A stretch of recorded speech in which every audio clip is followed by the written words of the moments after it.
জয় গুরু রাধে শ্যাম। তাহলে আমরা ছিলাম শ্রীমদ ভগবদ গীতার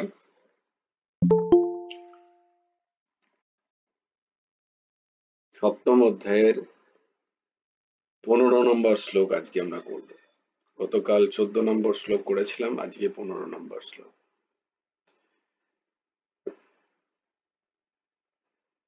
চোদ্দ নম্বর শ্লোকে ভগবান আমাদেরকে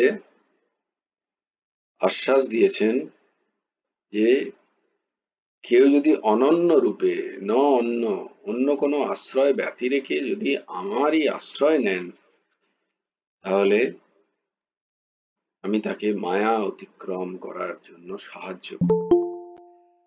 দৈবী হেষা গুণময়ী মম মায়া দুরত্যয়া মামেব এ প্রপদ্যন্তে মায়া মেতাম তারান্তি। বলছি এই যে দুঃখ কষ্ট, এত মানুষের যে দুঃখ কষ্ট, আমরা বলি যে মানুষের এত দুঃখ কষ্ট, তাহলে তো ভগবানের শরণ নিলেই মানুষ দুঃখ কষ্ট থেকে বাঁচতে পারে। কারণ দুঃখ কষ্টের কারণ কি? ত্রিগুণাত্মিক জগৎ, আর মায়াও ত্রিগুণাত্মিক। ভগবান বলছেন কেউ যদি আমার শরণ নেন, শুধু শরণই নিতে হবে, আর তো কিছু করতে হবে না, তাহলে এই মায়া সে অতিক্রম করতে পারে, সে দুঃখের বড় পারে যেতে পারে। তাহলে স্বাভাবিকভাবেই একটুখানি মন দিয়ে যারা সৎসঙ্গ করে, যারা একটু মন দিয়ে কথা শোনে, তারা যখনই এই কথাটা শুনবে, তাদের মনের মধ্যে একটা প্রশ্ন জাগবে যে তাহলে এত দুঃখ কষ্টের পরেও মানুষ ভগবানের শরণ নিচ্ছে না কেন? আসবে তো মনের মধ্যে যে ভগবানের শরণ নিলেই যদি দুঃখ কষ্টের নিবৃত্তি হয়, তাহলে কেন নিচ্ছে না মানুষ? নিচ্ছে কি নিচ্ছে না? কোটিতে এক আধটা নিচ্ছে, কোটিতে এক আধটা। কেউ ভগবানের শরণ নিচ্ছে না। ভগবান বলছেন নিজ মুখে, আমার শরণ নাও, আমি এই মায়া তোমাকে অতিক্রম করাবো। তো ভগবান পরের শ্লোকে এর উত্তর দিচ্ছেন যে জীব এত কর্ম, এত কষ্ট থাকে ছোটবেলা থেকে, যখন থেকে তার জন্ম হয় এবং যখন পর্যন্ত তার মৃত্যু হয়, কত কষ্ট সে পাচ্ছে, কিন্তু সে ভগবানের শরণ নিচ্ছে না। ছোটবেলায় জন্ম হলো, দেখো একটা শিশুর, হ্যাঁ, তার কত কষ্ট। এক তো মাতৃগর্ভে কষ্ট, মা যত ঝাল খাচ্ছে, টক খাচ্ছে, সব গিয়ে সেই শিশুর অনাবৃত যে চামড়া, অনাবৃত যে ত্বক, সেই ত্বকে গিয়ে লাগে আর সে ছটফট করে। কত কষ্ট সেখানে জীবের। ছোট্ট একটা ঘর, উল্টে বসে আছে, মাথাটা নিচু করে, পাটা উপর দিকে করে, শ্লেষা সমস্ত বর্জ্য পদার্থের মাঝখানে সে পড়ে আছে। তাহলে তার কত কষ্ট। কষ্ট কি কষ্ট নয়? কেউ কখনো ভেবে দেখেছো আমাদের যে ছোটবেলাকার যে দশা, মাতৃ যে গহ্বরে, মাতৃ জঠরে, সেখানে কি কি আছে উপাদান? যারা বায়োলজি পড়ে তারা তো ভালো বুঝতে পারবেন যে জীব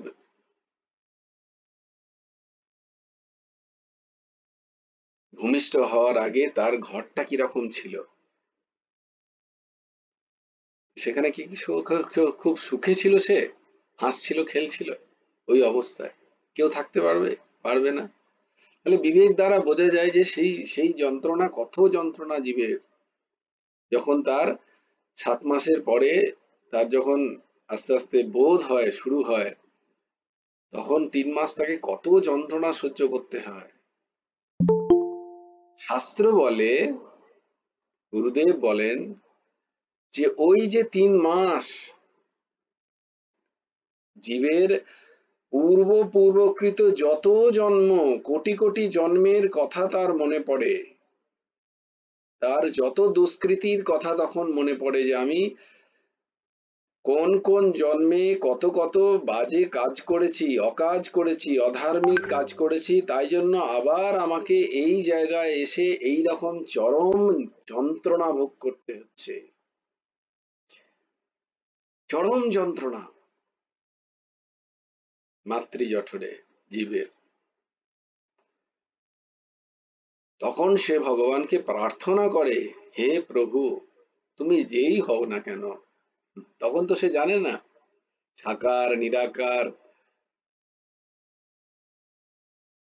বিশেষ নির্বিশেষ, ব্যক্ত অব্যক্ত, ব্রহ্ম পরমাত্মা ভগবান আদি আদি তার কোনো বোধ নেই, বলে যেই হও, যেই তুমি কারণ হও, আমার এই মাতৃ জঠরে অবস্থানের জন্য যিনি কারণ হোক না কেন, তাকে। তাই সে প্রার্থনা করে জীব বারবার, যে তুমি এই জঠর থেকে, এই যে চরম যন্ত্রণার যে ঘর, সেই ঘর থেকে আমাকে বার করে দাও, আমাকে কৃপা করো, আমার দয়া করো প্রভু। এরপর জন্মেই আমি এমন ভজনা করব, যে আর যেন আমাকে এখানে ফিরে না আসতে হয় কোনোদিন। এরকম জীব, প্রত্যেক জীব বলে, প্রত্যেকে জীব, কারণ চরম যন্ত্রণা ভোগ দিয়ে সে যখন বাইরে এলো, এসেই তখন সে আবার ত্রিগুণাত্মিক যে মায়া, সেই মায়ার কবলে পড়ে গেল।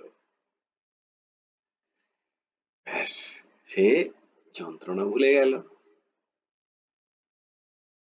ভুলে গেল কি গেল না, পরক্ষণই ভুলে গেল সে যন্ত্রণা, যে এত যন্ত্রণায় ছিলাম আমি ওই 3 মাস, সে যন্ত্রণা ভুলে গেছে।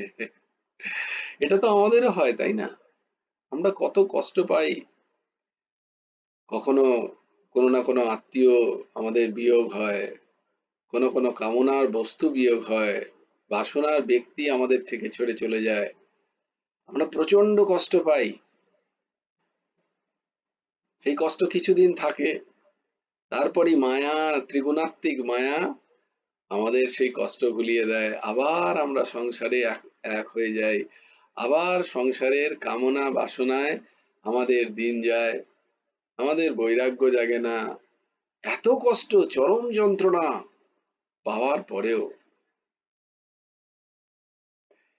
এই হচ্ছে বিষ্ণু মায়া, ত্রিগুণাত্মিক জগৎ, আমাদের বিবেক জাগে না। কি অদ্ভুত, তাই না? তখনও আমাদের মনে হয় না যে এই যন্ত্রণা থেকে আমি কি করে চিরন্তন, পার্মানেন্টলি এর থেকে আমি নিষ্কৃতি পেতে পারি, তার জন্য আমার কোনো ব্যাকুলতা জাগে না। জাগে নাকি? জিজ্ঞেস করো নিজের মনকে। কেউ কেউ তো বলেন, আমি তো বেশ আছি, আমি তো ভালোই আছি, আমার কি প্রয়োজন এই সৎসঙ্গ করার, ভগবানের আশ্রয় নেওয়ার, শ্রবণ করার, নাম করার, জপ করার, প্রভুরা যা কথা বলছেন, গুরুদেবরা যা বলছেন, ভগবান যা বলছেন, শাস্ত্র যা বলছেন, সেসব মানার আমার কি প্রয়োজন? আমি তো বেশ আছি, ছেলে পুলে স্বামী সংসার নিয়ে বেশ আছি, আমার কি দরকার? সামনে ঘটছে, তবুও আমার এই বিশ্বাস নেই যে এটা আমার সাথেও হতে পারে। সামনে আমি দেখতে পাচ্ছি সমস্ত ঘটনা, অকাল মৃত্যু আমি দেখতে পাচ্ছি, মানুষের চরম যন্ত্রণা আমি দেখতে পাচ্ছি, তবুও আমার বিবেক নেই না, আমার সাথে এগুলো হবে না, এগুলো তো ওর সাথে হয়েছে, আমার কোনো চেষ্টা নেই। আর যদি নিজের সাথে হয়ও, তাও বিষ্ণু মায়া এত প্রবল আমাদের কাছে, যে আবার আমরা সংসারের কামনায় বাসনায় বিনাশশীল বস্তুর সংগ্রহেতে এমন ভাবে মেতে যাই, যে আমাদের সাথে ঘটিত বিষয়গুলোকে, ঘটনাগুলোকেও ভুলে যাই আমরা, সেই যন্ত্রণা আমাদের বিস্মৃতি হয়ে যায়, আমরা ভুলে যাই সেসব। আবার আমরা সংসারের ওই যে সেই মধুপান করতে লেগে যাই, একটু একটু মধু আসছে, আমরা তাতেই ব্যস্ত। তো ভগবান 15 নম্বর শ্লোকে ঠিক সেই কথাই বলছে, যে কেন জীব আমার স্মরণ হয় না। উপায় একটাই, নান্য পন্থা বিদ্যতে নায়, অন্য কোনো পন্থা নেই এই দুঃখ কষ্ট থেকে বাঁচার, আর কোনো পন্থা নেই। ভগবান লিখছেন, বলছেন, নামাম দুষ্কৃতিনো মূঢ়াঃ প্রপদ্যান্তে নরাধমঃ, নামাম দুষ্কৃতিনো মূঢ়াঃ প্রপদ্যন্তে নরাধমঃ, মায়য়াপহৃতজ্ঞান আসুরং ভাবমাশ্রিতাঃ, মায়য়াপহৃতজ্ঞান আসুরং ভাবমাশ্রিতাঃ, নামাম দুষ্কৃতিনো মূঢ়াঃ প্রপদ্যন্তে নরাধমঃ, মায়য়াপহৃতজ্ঞান আসুরং ভাবমাশ্রিতাঃ। যাদের যাদের কাছে শ্রীমদ্ ভগবদ গীতার যে কোনো ভাষ্য আছে, তারা প্রত্যেক দিন আমার মনে হয় সপ্তম অধ্যায়ের 15 নম্বর শ্লোকটি পড়বে এবং তার যে ব্যাখ্যা লেখা আছে সেইটি পড়বে। আমি প্রত্যেকের শ্রীচরণে অনুরোধ করছি, তাহলে যদি একটু একটু বিবেক জাগ্রত, প্রত্যেক দিন নিজেরা পড়বে, কাউকে বলতে হবে না, নিজেরা পড়বে এবং বিচার করার চেষ্টা করবে। 1 মিনিট হোক, 2 মিনিট হোক, 5 মিনিট হোক, চুপচাপ বসে যে ভগবান কি বলছেন। প্লিজ প্লিজ প্লিজ, আমি সবাইকে হাত জোর করে সবার শ্রীচরণ ধরে অনুরোধ করছি, আমার জন্য করছি না, না, না,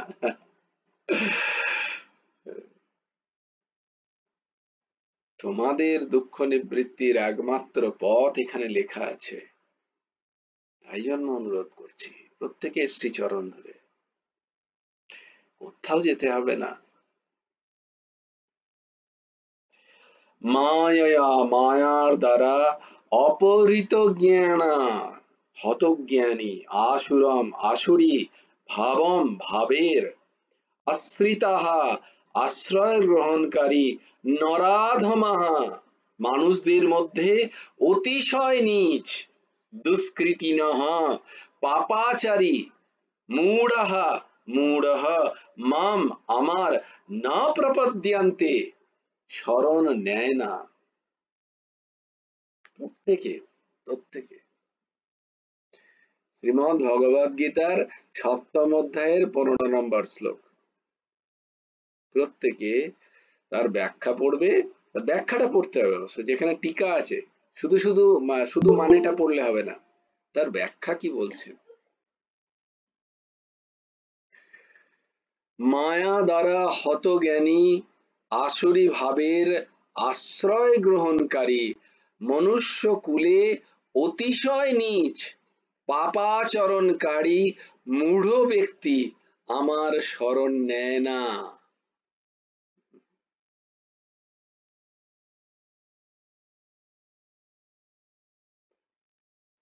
যারা দুষ্কৃতী ও মূঢ়, তারা ভগবানের শরণ নেয় না। দুষ্কৃতী মানে কি? সুকৃতির উল্টো। যারা সুকৃতি আছে যাদের, তারা ভগবানের শরণ নেয়, তাদের কথা শুনতে ভালোবাসে, তাদের কথা শুনতে ভালো লাগে, তাদের সৎসঙ্গ ভালো লাগে, তাদের অসৎসঙ্গ ভালো লাগে না। যাদের সুকৃতি আছে, যাদের দুষ্কৃতি আছে তাদের অসৎসঙ্গ ভালো লাগে, বিষয়ের কথা ভালো লাগে, পরচর্চা পরনিন্দা ভালো লাগে, তাদের তাদের প্রতি দয়া করতে বলছেন ভগবান। প্রভু পরমহংস ঠাকুর শ্রী শ্রী হেমন্ত দেবজি বলছেন যে তোমার যদি কল্যাণ চাও ওই সমস্ত জীবেদের প্রতি দয়া করো, তাদের দেখে আবার তুমি ফেঁসে গিয়ে তাদের পরচর্চা করতে বসো না, পরনিন্দায় তোমার মন ভারী করো না, তাদের দয়া করো। তাদের স্বীকৃতি নেই, তাই তাদের ভগবানের কথা ভালো লাগে না, তাই তাদের সৎসঙ্গ ভালো লাগে না।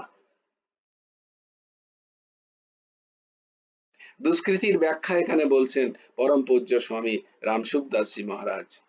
দুষ্কৃতি কাকে বলা হয়? বিনাশশীল পরিবর্তনশীল পদার্থ, বিনাশশীল যে সমস্ত পদার্থ বিনাশ হয়ে যাচ্ছে এবং যে সমস্ত বিষয় নিরন্তর পরিবর্তনশীল, সেই সমস্ত প্রাপ্ত বস্তুতে যা আমরা পেয়ে আছি, বিচার করো সবাই, বারবার শ্রবণ করো এই এপিসোডটাকে আর বিচার করো নিজের মনের মধ্যে যে কেন আমাদের এই এত দুঃখ কষ্ট। তার কারণ হচ্ছে এইটা যে যা সমস্ত বিনাশশীল এবং পরিবর্তনশীল প্রাপ্ত বস্তু যা আমরা পেয়ে আছি তাতে মমত্ববোধ, সেগুলো আমার, মমত্ববোধ মানে সেগুলো সব আমার, এই বোধকে বলা হয় মমত্ববোধ। এবং যা সমস্ত বিনাশশীল এবং পরিবর্তনশীল বস্তু যা আমি পাইনি এখনো, তার পাবার ইচ্ছা, তার পাবার চরম ইচ্ছা মনের মধ্যে, অপ্রাপ্ত পদার্থের কামনা করে। কামনা পূর্ণ হলে কি হয়? সিদ্ধান্ত কি? হ্যাঁ, ভেরি গুড। কামনা পূর্ণ হলে লোভ হয়। একজনই ভিডিও অন করে আছে, সে উত্তর দিচ্ছে, বাকিদের ভিডিও অন করার প্রয়োজন নেই, কারণ অনেক কাজ আছে। 1 ঘন্টা তুমি বকো, তার মধ্যে আমার কত সংসারের কাজ আছে, সেগুলো করতে হবে না? এটা তো পরে শুনলেও হয়ে যাবে, কোনো অসুবিধা নেই।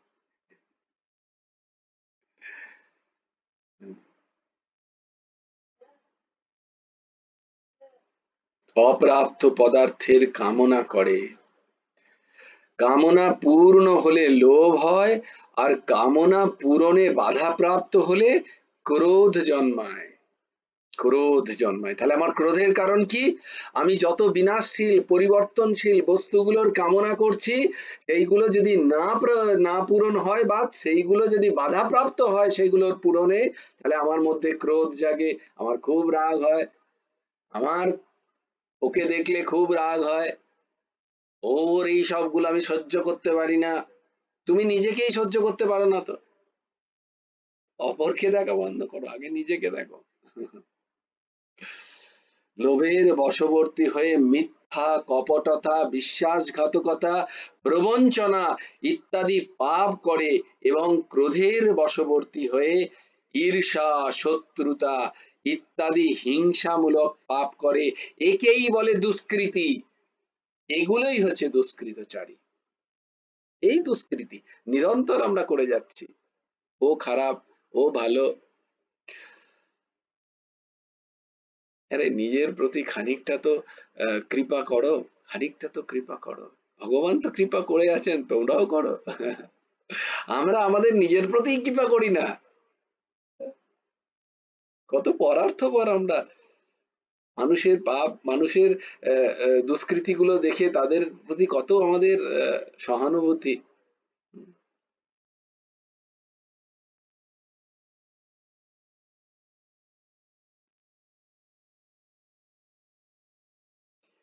এই দুষ্কৃতি জাতি যারা, যারা দুষ্কৃতকারী, এইরকম বিনাশশীল এবং পরিবর্তনশীল বস্তুর, প্রাপ্ত বস্তুতে অত্যন্ত মমত্ব বুদ্ধি আছে যাদের, এবং যেগুলো পাওয়া হয়নি সেগুলোর পাওয়ার জন্য নিরন্তর চেষ্টা যারা করছে, এই সমস্ত দুষ্কৃতিকারী যারা জীব, তারা কি ভাবে?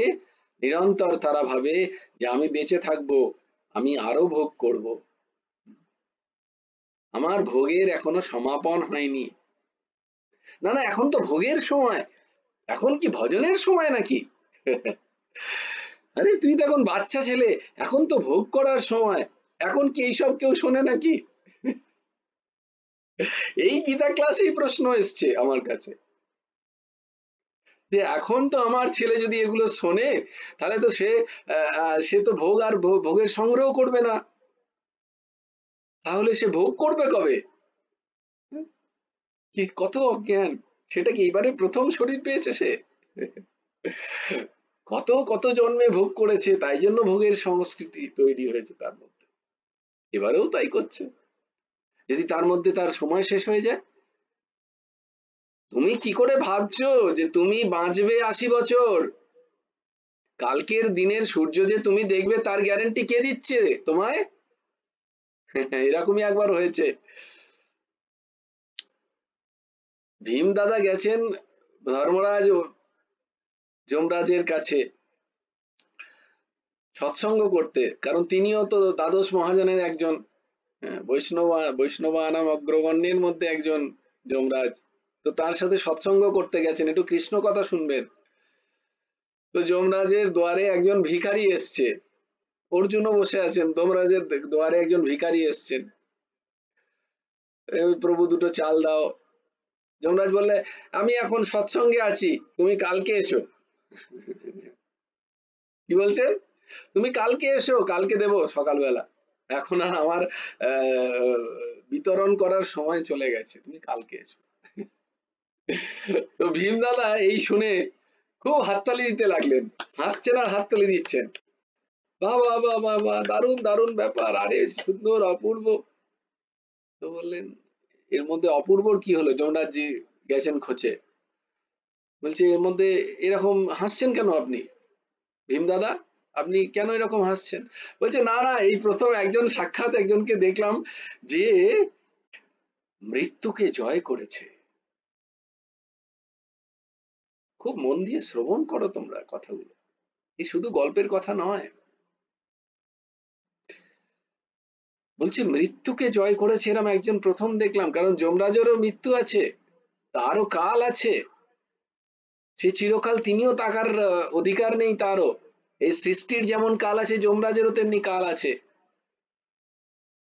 তো ভীমদাদা বলছেন, এই প্রথম দেখলাম একজনকে যে কালকে অতিক্রম করেছে, মৃত্যুকে অতিক্রম, মৃত্যুকে জিতে নিয়েছে। বলে, কেন এরকম কথা কেন বলছেন? বলে, হ্যাঁ আপনাকেই দেখলাম, আপনি মৃত্যুকে জিতে নিয়েছেন। বলছে, কেন এরকম কথা কেন বলছো? কি অদ্ভুত বিবেক উদ্রেককারী কথা দেখো। বলছে, কেন? আপনি তো দেখছি বুঝে গেছেন যে আপনি কাল পর্যন্ত থাকবেন, তাই জন্য ভিখারিকে বলছেন কালকে আসতে। সৎ কাজ করার জন্য আপনি ফেলে রাখছেন সেই সৎ কাজ, ভিক্ষা দেওয়া, দান করা একটি সৎ কাজ, সেটা আপনি ফেলে রাখছেন কালকের জন্য, আগামী কালের জন্য। তার মানে আপনি বুঝে গেছেন যে কাল পর্যন্ত আপনি থাকবেন, আপনি তো মৃত্যুঞ্জয়ী। এইটা দেখে তাই জন্য এত আনন্দ হলো।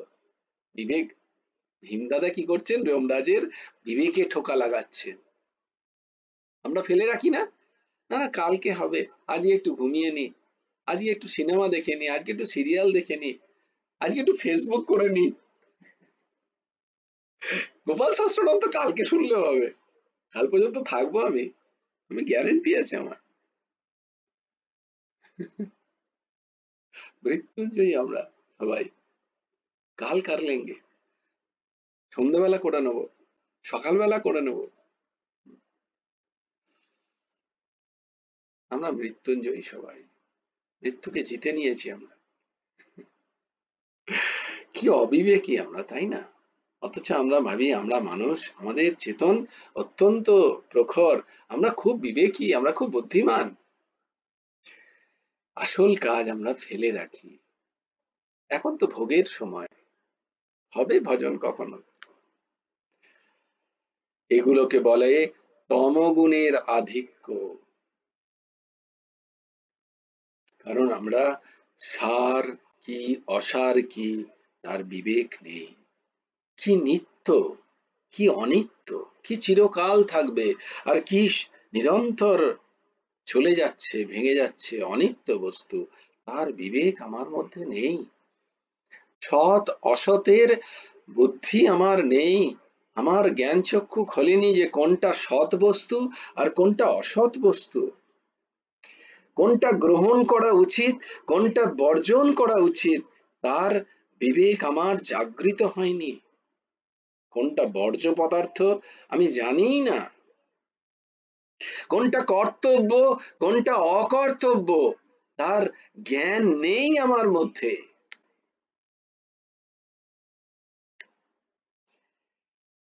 এই বিবেকহীন ব্যক্তিকে বলা হয় তমগুণাশ্রিত। সেই মানুষরাই ভগবদ বিমুখ হয়। দেখে নাও নিজের মানসিক স্থিতি, দেখে নাও সবাই। এর মধ্যে তো বলার নেই যে ও এরকম, না না, নিজের স্থিতি দেখো, প্রত্যেকে নিজের স্থিতি দেখো। ও কি করবে ওটা ও সে বুঝবে, তুমি কারুরটা করতে পারবে না, নিজেরটাই করতে পারছো না তো অপরটা কি দেখছো?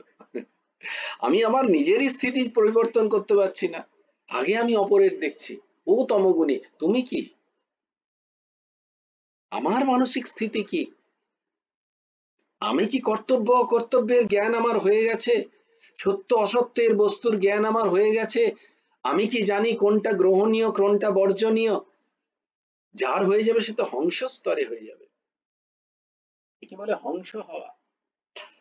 তারপরে পরমহংস হওয়া। হংস মানে কি? হাঁসকে যদি তুমি দুধ আর জল মিশিয়ে দাও, হাঁস দেখবে সে দুধ দুধ গ্রহণ করে, জলটা তার ঠোঁটের পাশ দিয়ে দিয়ে জলটা দেখবে পড়ে যায়, লক্ষ্য করে দেখো। তাই জন্য বলে হংস স্থিতি। সে কোনটা গ্রহণীয় আর কোনটা বর্জনীয় জানে। আর আমরা চেতনা সম্পন্ন বিবেক পূর্ণ মনুষ্য, আমাদের সেই বুদ্ধি নেই, যা পারছি তাই গ্রহণ করে নিচ্ছি, যত কাচরা আসছে, হ্যাঁ, যত আবর্জনা সব আমাদের চিত্তে। এত সৎসঙ্গের পরেও বিবেক খুলছে না। একটু সুযোগ পেলেই সঙ্গে সঙ্গে দৌড়চ্ছি প্রত্যেকের অন্যের ফেলে দেওয়া পদার্থের গন্ধ শুঁকতে। আমাদের কোনো লজ্জাই নেই। অপরের ফেলে দেওয়া, যে ফেলে দেওয়া সে বর্জ্য পদার্থ, সেগুলোর গন্ধ শুঁকছি আমরা গিয়ে। আমরা চেতনশীল মানুষ, নিজেদেরকে প্রতিষ্ঠা করি। ভেবো না যে যারা পড়াশোনা করে ডিগ্রিধারী তাদেরকে তাদের মধ্যে এগুলো নেই, সবার মধ্যে আছে, লক্ষ্য করে দেখো। সেদিনই একজনের সাথে সৎসঙ্গ করছিলাম, করতে করতে তাকে বলছিলাম যে নিজের একটু বিবেক খুলে দেখবে, চারজনের মাঝে মাঝে গিয়ে একটু দাঁড়িয়ে থাকে, প্রথমে সৎসঙ্গের কথা মনে পড়বে, দিয়ে চারজনের কি কথা হচ্ছে সেখানে গিয়ে দাঁড়াবে, দেখবে 99% সময় তারা ব্যতীত করছে বড় চর্চায়। লক্ষ্য করে দেখবে, নিজেদের বিবেক খুলে রাখো, কারুর কাছে যাও, দুজনের মধ্যে আলোচনা হচ্ছে, গিয়ে সেখানে দাঁড়াও, দেখবে আলোচনা কি হচ্ছে, নিজেদের সম্বন্ধে নয়, ভগবত সম্বন্ধে নয়, সমস্ত বর্জনীয় পদার্থ বিষয় নিয়ে তাদের আলোচনা, অপরের সম্বন্ধে আলোচনা, বড় চর্চা। নয় পর নিন্দা করছে, না হলে পর চর্চা করছে, নিজের চর্চা কেউ করছে না যে আমার এই দোষ আছে, কি করে কাটানো যায় বলতো, আমার এত দোষ, নিজের দোষ নিয়ে কোনো আলোচনা নেই। ও এই করলো, ও তাই করলো, ওই এই করেছে, তাই না বলো? এদেরকে ভগবান বলছেন মূঢ় ব্যক্তি। মূঢ় কারা? যারা এরকম সৎসঙ্গ করেও এই কাজ করে, তাদের বললে মূঢ়, তারা আরো পতিত, আরো নীচ। যারা জেনে এসছে যে এটা বর্জ্য পদার্থ, যেমন যদি কোনো বর্জ্য পদার্থ আমি জানি, সেটা জেনেও যদি আমি হাত দিই, তাহলে আমি নীচ নই? যে জানে না সে গিয়ে হাত দিচ্ছে, তা তো বলা যায় অন্য কেউ এসে বলবে এটা বাজে পদার্থ, এটাতে হাত দিতে নেই। যেমন কোনো অবোধ বালক, সে যদি কোনো বর্জ্য পদার্থে গিয়ে হাত দেয়, তাকে কি নীচ বলা হবে? না, তাকে কেউ পাগল বলবে না, বলে তার বুদ্ধি নেই তাই সে হাত দিয়েছে। আর যে যদি কোনো অ্যাডাল্ট, যদি কোনো প্রাপ্তবয়স্ক গিয়ে নিচ ঘাটে, তাকে কি বলবে, আরে মেয়েটা এর মাথাটা গেছে, বলবে কি বলবে না? বলবে কি বলবে না বলো তোমরা সবাই? বলবে এর মাথাটা গেছে, এ জানতো যে এটা বর্জ্য পদার্থ, তবুও গিয়ে ঘাঁটছে। অপরের ফেলে দেওয়া পদার্থে সে ঘাঁটছে, সে হাত দিচ্ছে। মূঢ় ব্যক্তি, একে বলে মূঢ়তা। একে মূর্খামি বলে না, একে আর মূর্খ বলবে না। ওই বালককে মূর্খ বলবে, কিন্তু একে বলবে এ মূঢ়। এ জেনেও এই কাজ করছে, জেনেও অজানার ভান করছে, জেনেও পাগল সাথে পাগল। দেখো সবাই, পরিবেশ দেখো, প্রকৃতি দেখো, সমাজ দেখো, তারপর নিজেকে আগে দেখো, দিয়ে দেখবে সব পাগল সেজে আছে, সবাই পাগল। আর বলবে যে সমাজে তো চলছে এরকমই, সবাই সবাই পাগল, তুমিও পাগল হও। সবকে সাথ চলো, চলো ভাই, কোন মানা কিয়া, পাগল হয়ে যাও, সবাই পাগল, আমিও পাগল। मैं नहीं कह रहा हूं, এখানে ভগবান বলছেন দুষ্কৃতি যত, তারা মূঢ় ব্যক্তি, তাদের চিত্ত মূঢ়, তারা জেনেও জানে না, জ্ঞান পাপী। এদেরকে বাংলায় এক কথায় বলা হয় জ্ঞান পাপী। তাদের জ্ঞান আছে যেটা পাপ কার্য, তবুও তারা পাপ করছে, তাহলে তাদেরকে জ্ঞান পাপী বলে না? তাই জন্য ভগবান এখানে সুন্দর কথায় মূঢ় বলা হচ্ছে, মূঢ়া না, তারা কোনোদিন হয় না প্রপদ্যন্তে। এবং ভগবান এর থেকে বলছেন তারা নরাধম। আমি বলছি না, ভগবানের উচ্চারণিত কথা। তোমরা বলবে তুমি পেয়েছো, আমাদেরকে গালাগালি দিচ্ছ। না না, ভগবান বলছেন এদের নরাধম। কেন? নরসৃষ্টি হয়ে তাদের যে কাজ করা ছিল, সেই কাজ তারা না করে অধমপূর্ণ কাজ করছে। তারা নরের, তারা নরাধম, মানে তারা পশুর থেকেও বাজে। এইরকম ভগবান তার ব্যাখ্যা করছে। দেন পশু, সে জানে যে আমি পশু, সে আমার জানে সে ভোগজনী, সে তো ভোগজনী ব্যতীত করছে। আর আমরা যারা নর শরীর পেয়েছি, পেয়ে ভগবানের ভজন করা উচিত ছিল। এই যে সংস্কৃতির আসা যাওয়ার সংস্কৃতি, যে তার চক্র থেকে বেরিয়ে যাওয়ার চেষ্টা করা ছিল, তার সেই চেষ্টা না করে আবার এই সংস্কৃতি যাতে আরো জঘন্য রূপে ফেসে যাই, আমরা যেন তার চেষ্টা করছি। তাই জন্য ভগবান এখানে আমাদের বলছেন এরা নরাধম। তুমিও নরাধম হতে চাও নাকি? আয়নার সামনে দাঁড়িয়ে জিজ্ঞেস করো নিজেকে, হ্যাঁ রে, তুইও নরাধম হতে চাস? তাহলে সমাজের সাথে থাক। সবাই সেই একই রাস্তায়।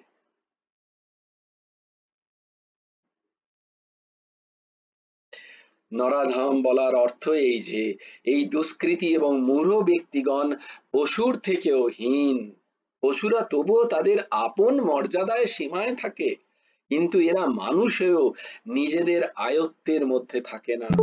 পশু নিজ জন্ম ভোগ করে মনুষ্য জন্মের দিকে অগ্রসর হয়, আর আমরা মানুষ হয়েও পরমাত্মা প্রাপ্তির জন্য প্রাপ্ত হয়েছে এই মনুষ্য শরীর, তা দ্বারা পাপ অন্যায় কর্ম করে নরক এবং পশু জন্মের লাভের প্রতি অগ্রসর হচ্ছি। তাই ভগবান এখানে আমাদের নরাধম বলছেন, নরাধম বলছেন। দেশকারী মূঢ়, ক্রূর ও জগতি নরাধম ব্যক্তিদের আমি বারংবার আসুরি যোনিতে নিক্ষেপ করি। এরা আসুরি যোনি প্রাপ্ত হয়ে ক্রমে ঘোর নরক প্রাপ্ত হয়। কোথায় নরক? নরক যন্ত্রণা ভোগ করতে হচ্ছে না? দেখতে পাই না আমরা? চরম নরক যন্ত্রণা ভোগ করতে হচ্ছে না মনুষ্য শরীর প্রাপ্ত হয়ে? আমাদের সামনে আসে না, তবুও বিবেক জাগৃত হয় না আমাদের? আমরা ভয় খাই না? পাপ কাজ করতে গিয়ে আমাদের হাত কাঁপে না, মন ভীতস্ত হয় না? ভোগে এতটা লিপ্ত আমরা। মায়া অপহৃতাৎ জ্ঞানা, আমাদের জ্ঞান মায়া দ্বারা অপহৃত হয়েছে, হাইজ্যাক হয়ে গেছে। অপহৃত হয়ে গেছে। আসুরম ভাবমাশ্রিতাহা, আসুরি ভাবপন্ন আমরা। অসুর, অসুর মানে কি জানো? অসু মানে হচ্ছে প্রাণ, অসু মানে হচ্ছে প্রাণ।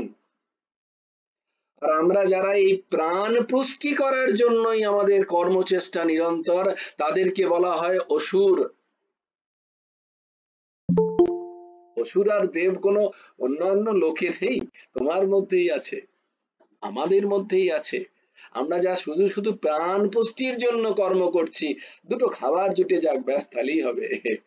আচ্ছা, যাদের খাবার নেই তারা তো খাবার জোটানোর জন্য চেষ্টা করছেন, কিন্তু যাদের জুটে আছে তারা আরো চাই, আরো চাই। একটু ভাত হলে, ভাত নুন হলে, না না একটু তরকারি চাই, একটু তরকারির জোগাড় হয়ে গেলে ডালের জোগাড় করতে হবে, ডাল তরকারি জোগাড় হলে এবার পোলাও চাই, শুধু পোলাও হলে হবে না, এবার হাতে আরো অনেক কিছু চাই। তাদের সুন্দর সুন্দর পাশ থেকে আসছে আলুর দম চাই, আলুর দম পোলাও হয়ে গেলে না না মাঝে মাঝে পিৎজা চাই, বার্গার চাই, চাই চাই চাই চাই। না পেলে ক্রোধ, পেলে লোভ, শুধু চাই। কোনো কিছুতেই সন্তুষ্টি নেই আমাদের মধ্যে। শরীর, ইন্দ্রিয় আদি, মন, প্রাণ ইত্যাদির পোষণ করাতেই যারা তৎপর, এইরূপ মানুষ সর্বতোভাবে আমা হতে বিমুখ হয়ে থাকে। সেই জন্য তারা আমার শরণাগত হয় না।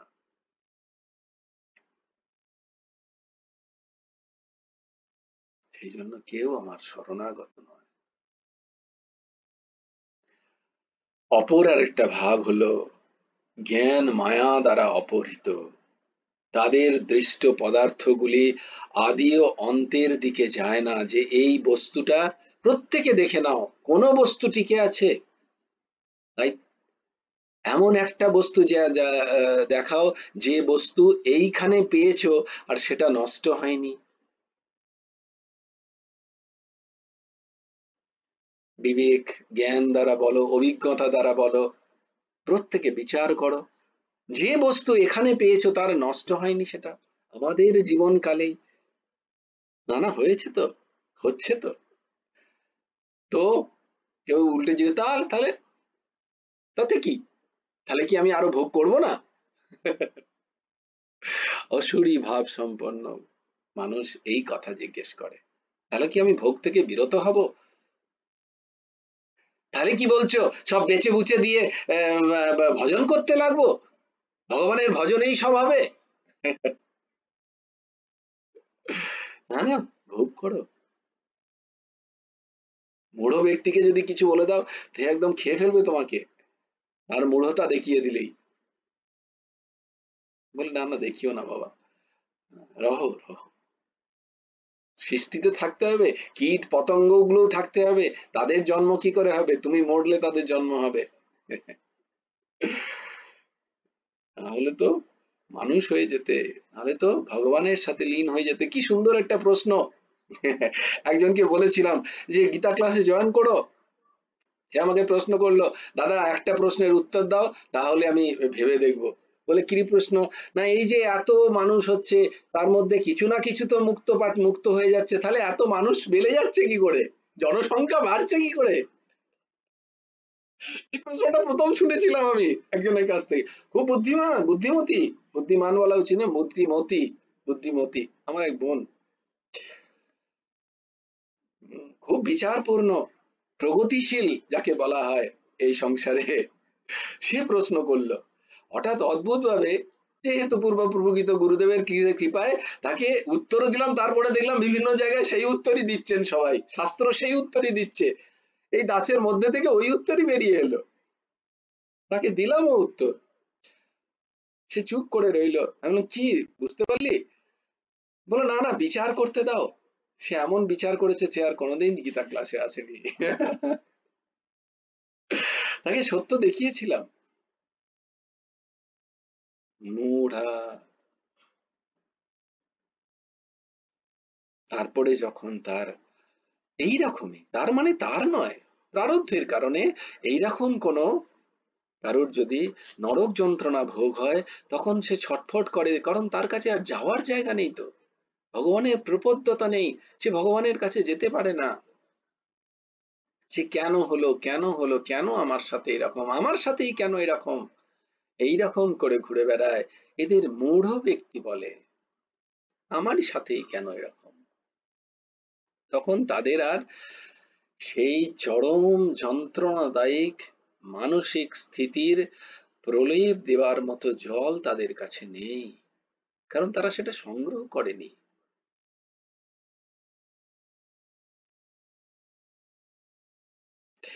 উৎপত্তি ও বিনাশশীল পদার্থগুলোকে প্রত্যক্ষভাবে দেখছে, সে সামনে দেখছে, এরা নশ্বর, এরা থাকবে না। কি আমরা দেখি না? আমাদের পরিবারের কারোর মৃত্যু হয়নি? আমার মা চিরকাল ছিল, আমার পিতা চিরকাল থাকছে, আমার দাদু চিরকাল রইবে, বা দাদুর বাবা আছে কি আর? বড় বড় রাজা মহারাজা, তাদের ভোগ সম্পত্তি আছে কি আর? তারা কি আছে টিকে? তাদের পয়সার কম ছিল, তারাও এসছে, তারাও গেছে। আমার বিবেক জাগে না, আমিও থাকবো না, এই বিবেক জাগে না। আমি থাকবো বোধহয়, কালকেও থাকবো। এইটা হচ্ছে মূঢ়তা, আসুরি পণ্য জীবের এই কথা। ভোগ নিয়ে চর্চা হোক একটুখানি। উৎপত্তি ও বিনাশশীল পদার্থগুলোকে প্রত্যক্ষভাবে নশ্বর দেখলেও তারা অর্থ সম্পদ ইত্যাদি সংগ্রহ, মান মর্যাদা যোগ্যতা প্রতিষ্ঠা কীর্তি ইত্যাদিতেই আসক্ত থাকে, আর এগুলির প্রাপ্তিতেই নিজ নিজ যে যোগ্যতা উদ্যোগের সাফল্য ভাবে তারা। বোধহয় এটাই সাফল্য, কনগ্রাচুলেশনস। এই জন্য এরা বুঝতেই পারে না যে যেটা এখন প্রাপ্ত নয় তা প্রাপ্ত হলেও চিরকাল থাকবে না। যা তোমার কাছে নেই সেটার তুমি প্রাপ্তির চেষ্টা করেও তা পেতে তো পারোই, কিন্তু সেটা নির্ভর করছে কি প্রারব্ধের উপরে, বিষয় প্রারব্ধের অধীন। কি সেটা প্রাপ্ত হলেও সেটা চিরকাল থাকবে? একবার প্রশ্ন করো নিজেকে। বলে কেন ইমানটা বলছো না? কারণ সেটার প্রাপ্তিতেই তো তুমি এত অমূল্য সময়গুলোকে নষ্ট করছো। তুমি নষ্ট কেন বলছো? কারণ তুমি এখানে ওগুলোর জন্য আসোনি। বেশ, একটা বাচ্চাকে বলো না, একটা বাচ্চাকে বলো না যে চেষ্টা করছে, যার হয়ে গেছে সেই বয়স, এই যে আমার মতো যারা 40, 45, 50-এর দোরগোড়ায়, 50 পেরিয়ে গেছি যারা, তাদেরও তো সেই একই চেষ্টা দেখছি, একই প্রচেষ্টা তাদেরও। সকাল থেকে সন্ধে পর্যন্ত কিছু বিনাশশীল পদার্থের সংগ্রহেই আমরা মত্ত, ভগবৎ চর্চার সময় আমাদের নেই। আমি বলছি না, পরম পূজ্য পরমারাধ্য পরম প্রেমাস্পদ ঠাকুর বলছেন 50-এর পরে আস্তে আস্তে ছাড়ো, বানপ্রস্থের দিকে যাও, বনে যাও। বনে যাও মানে কি? জঙ্গলে চলে যাওয়া? না না না,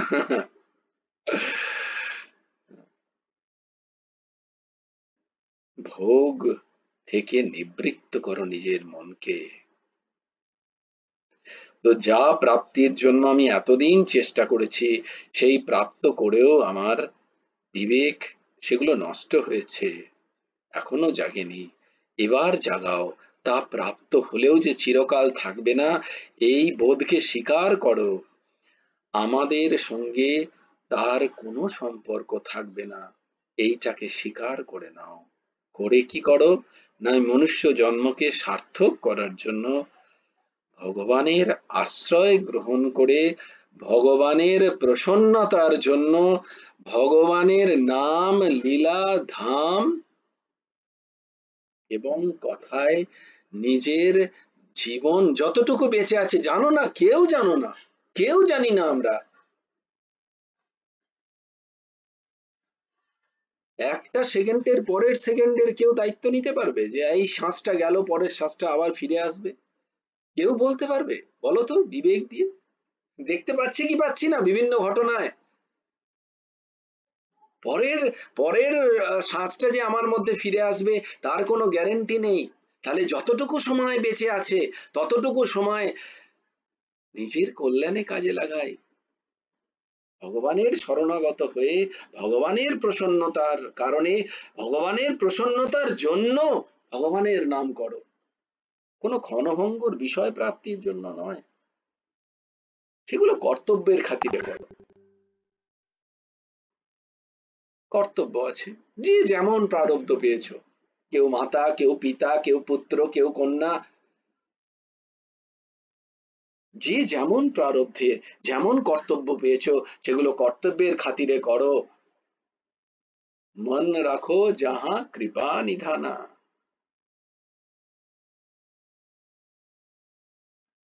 সেখানে মন রেখো না। ভগবান বলছেন क्या बोलूं क्या करूं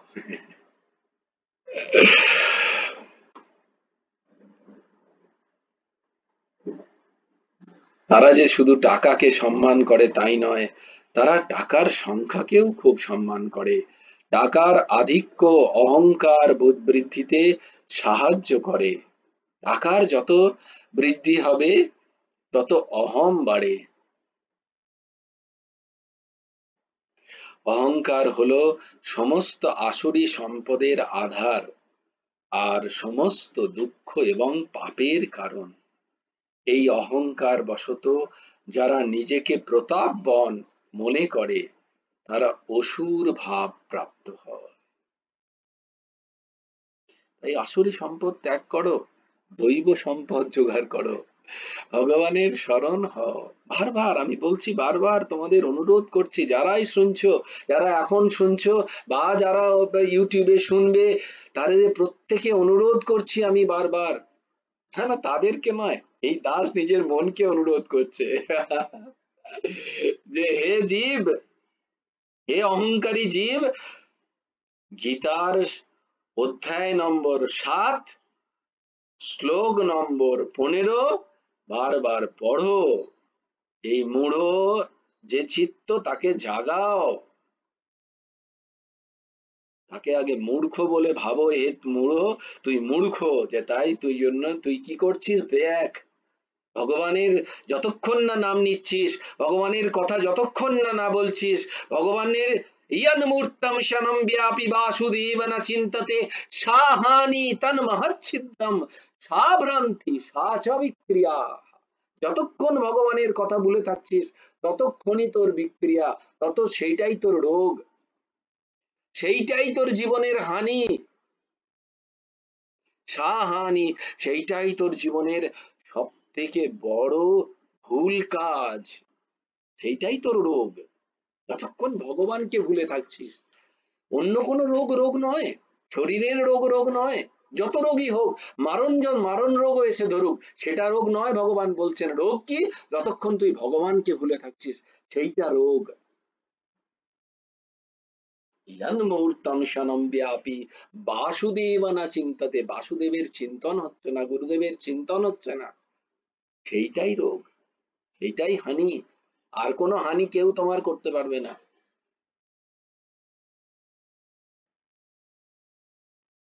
এইরকম মূঢ় মন জাগ, বাকি সব চিন্তন এবার ছাড় আস্তে আস্তে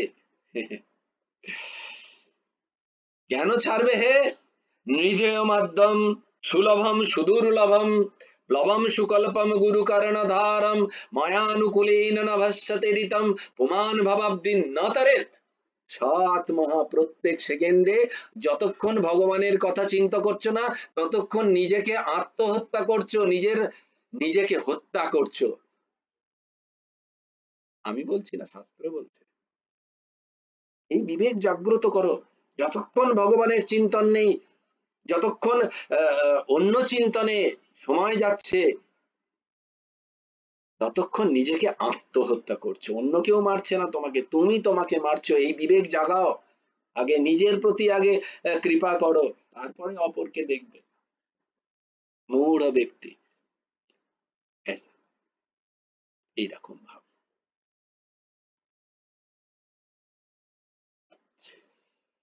হরি ওম তৎসৎ।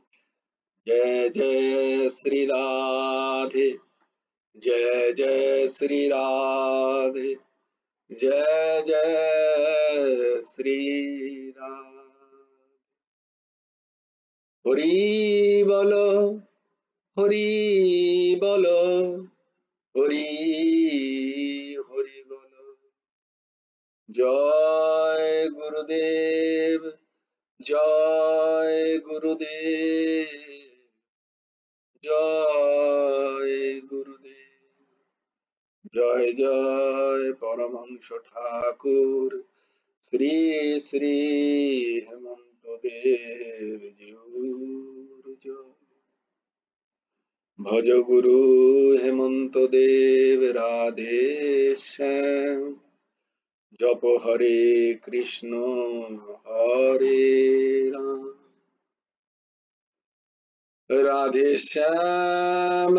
श्याम श्याम श्याम राधे राधे, राधे कृष्ण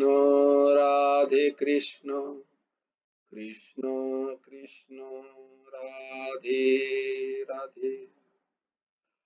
जय गुरु राधे श्याम, श्री गुरार्पणमस्तु, श्री हेमंत देवार्पणमस्तु। जय गुरु राधे श्याम। সবাই ভালো থেকো, সুস্থ থেকো, সুন্দর থেকো। জয় গুরু রাধে।